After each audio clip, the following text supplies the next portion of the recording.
ಚುನಾವಣೆ ಅಂತ ಬಂದಾಗ ಕೃಷ್ಣ ಬೈರೇಗೌಡರ ಬರ್ಬೋದಾ? ನೋಡಿ, ನಾನು ಜನ ನನಗೆ 6 ಬಾರಿ ಶಾಸಕರನ್ನಾಗಿ ಮಾಡಿದ್ದಾರೆ ಕರ್ನಾಟಕದಲ್ಲಿ. ನನ್ನ ತಂದೆ ತಾಯಿ ಪುಣ್ಯ ನನಗೆ ಸಿಕ್ಕಿದೆ. ತಾವು ಇದಕ್ಕಿಂತ ಜೀವನದಲ್ಲಿ ನಮ್ಗಿನ್ನೇನು ಬೇಕು? ಕಾಂಗ್ರೆಸ್ ಪಕ್ಷ ನನ್ನನ್ನು 3 ಬಾರಿ ಮಂತ್ರಿ ಮಾಡಿದೆ. 5 ವರ್ಷ ಕೃಷಿ ಮಂತ್ರಿಯಾಗಿ ಸಂಪೂರ್ಣ ಅವಧಿಗೆ ಕೆಲಸ ಮಾಡಿದವನು ನಾನು ಒಬ್ಬನೇ ಅನ್ಸುತ್ತೆ 40 ವರ್ಷದ ಇತಿಹಾಸ. ಇನ್ನೆಲ್ಲ 2 ವರ್ಷ 3 ವರ್ಷ RDPR ಸಚಿವನಾಗಿ ಕೆಲಸ ಮಾಡಿದೆ. ಇವತ್ತು ಕಂದಾಯ ಸಚಿವನಾಗಿ ಕೆಲಸ ಮಾಡೋ ಅವಕಾಶ ಪಕ್ಷ ಕೊಟ್ಟಿದೆ.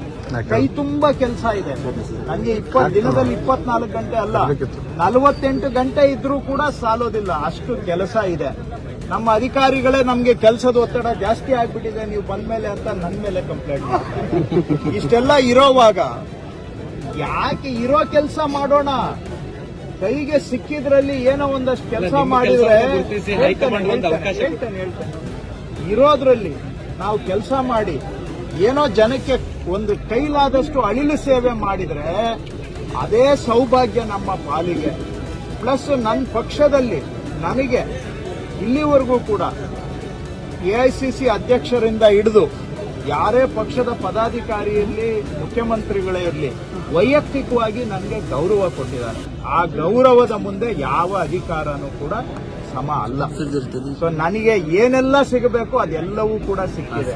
ಸೊ ನಾನು ಇನ್ಯಾವುದಕ್ಕೂ ಆ ಥರ ನನ್ನ ಕೆಲಸ ಏನ್ ಪಕ್ಷ ನನಗೆ ಮುಖ್ಯಮಂತ್ರಿಗಳು ಕೆಲಸ ಕೊಟ್ಟಿದ್ದಾರೆ ಆ ಕೆಲಸ ಮಾಡ್ತಾ ಇದ್ದೇನೆ. ಇವತ್ತು ನೀವು ಇಷ್ಟೆಲ್ಲ ಗೊಂದಲ ಅಂತ ಇದ್ದೀರ. ನಾನು ಇವತ್ತು ಇಲ್ಲಿ ಕಿತ್ತೂರಿನಲ್ಲಿದ್ದೇನೆ, ಮಧ್ಯಾಹ್ನ ಕಾರವಾರದಲ್ಲಿದ್ದೇನೆ. ನನ್ನ ಕೆಲಸ ನಾನು ಮಾಡ್ತಾ ಇದ್ದೇನೆ. ಯಾಕಂದ್ರೆ ನಮಗೆ ಏನೋ ಸಿಕ್ಕಿರೋ ಅವಕಾಶದಲ್ಲಿ ಕೆಲಸ ಮಾಡಬೇಕು. ನನ್ನ ಪಕ್ಷ ನನಗೆ ವೈಯಕ್ತಿಕವಾಗಿ ಗೌರವವಾಗಿ ನಡೆಸಿಕೊಂಡಿದೆ. ಪಕ್ಷದಲ್ಲಿ ನನಗೆ ಗೌರವ ಇದೆ. ಅದಕ್ಕಿಂತ ಬೇರೆ ಆಸೆ ಯಾವುದೂ ಇಲ್ಲ.